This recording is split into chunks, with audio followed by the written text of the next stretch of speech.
guys, this is Camera Prepper. This is part 2 of my security, and this will be self-defense.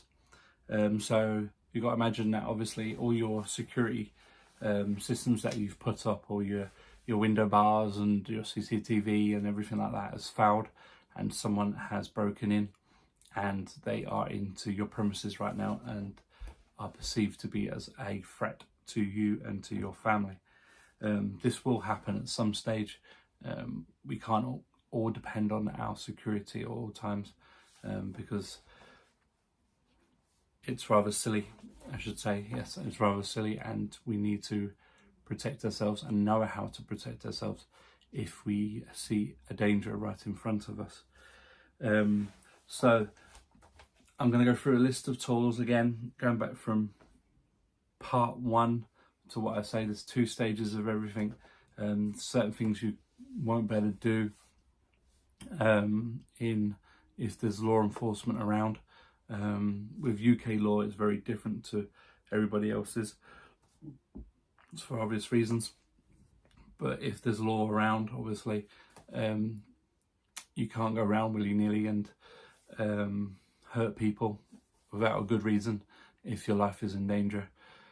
So you have to be very wary of what you do and your actions that you do.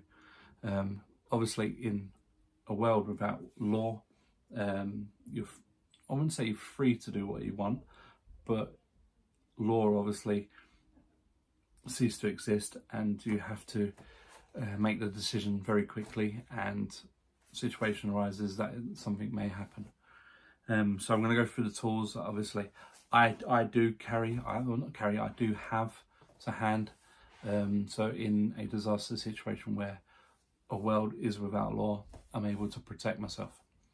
Obviously the first one, obviously probably most households do have them, obviously, is a baseball bat. I'm not talking about the Negan type style, which probably some people do, where they wrap around barbed wire or put nails in the baseball bat. I just have a rudimentary baseball bat. I probably wouldn't use it. I'll probably use other stuff, but I do have a baseball bat in my household.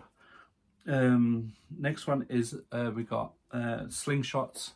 Obviously they're very primitive. Again, this is UK law. For firearms itself, let's go into that. Firearms itself is very hard to obtain. You have to have a very, very good reason to have a firearm, and which is perfectly understandable because there's a lot of nutcases out there, but there's more decent guys as well. So going back to what I was saying, slingshots as well. I haven't got one. I've got a toy one, which is not good enough. I want to get a hunting one. You can defend yourself with a slingshot. I wouldn't say it would be for stage 1, which is still with law enforcement, because you probably would get in trouble with that. I think any weapons that you do carry in stage 1, I think you would have a lot of explanation to do to law enforcement, because obviously it's dangerous. But in stage 2, totally different. So blades, what I mean by blades obviously is knives and things like that as well. You do have things like karambits, but any blade is okay. Again, stage 2. You have crossbows and bows. We're going back to the old primitive way, and now as way of thinking for the people that haven't got a firearm. So you need to start thinking the ways of the ancients used to defend themselves. So you've got crossbows and bows. You've probably seen in some of my videos in the background, I have a bow.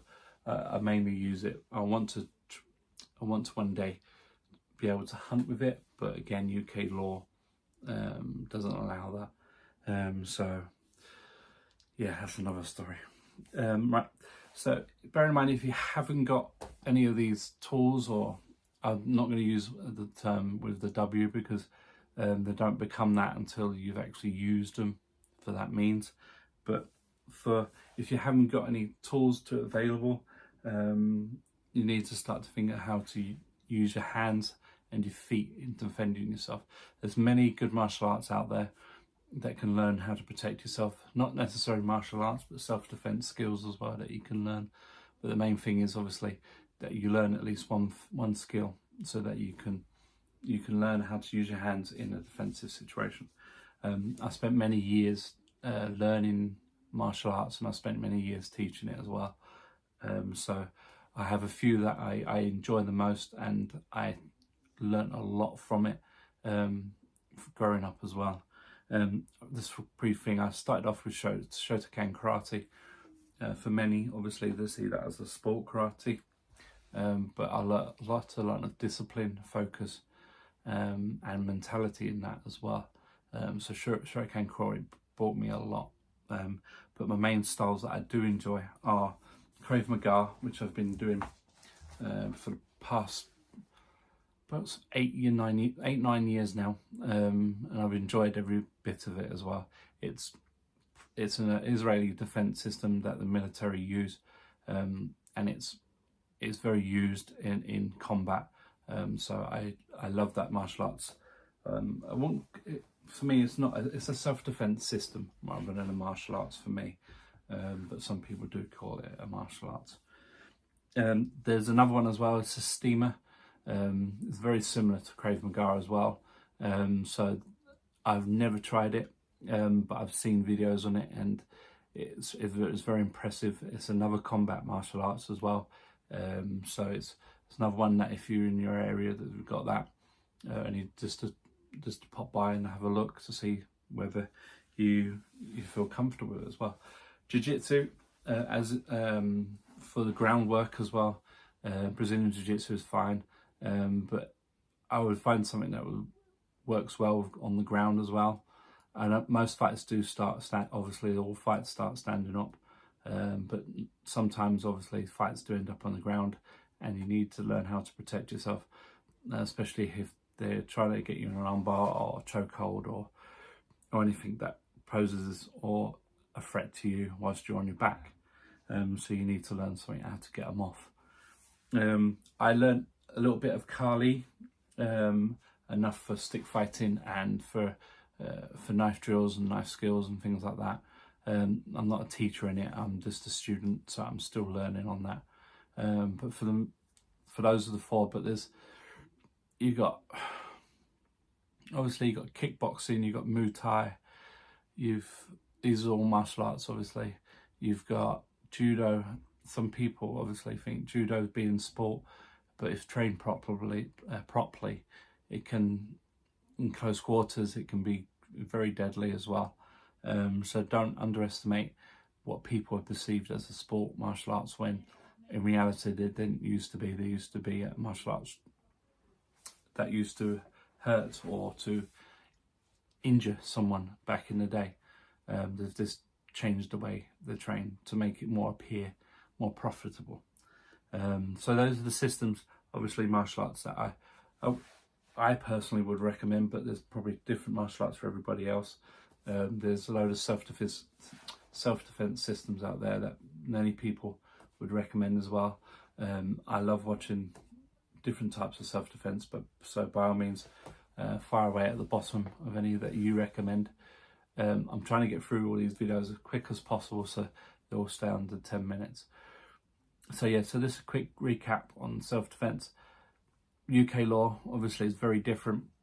I don't recommend having a tool to hand if we're in an everyday situation like we are now. I wouldn't recommend having a tool to hand. You will get in trouble yourself, and you don't want that, especially if you end up in prison and on your own. And your family will be on their own. So you need to think on your actions now. But obviously, in a world without law, obviously it's a totally different scenario.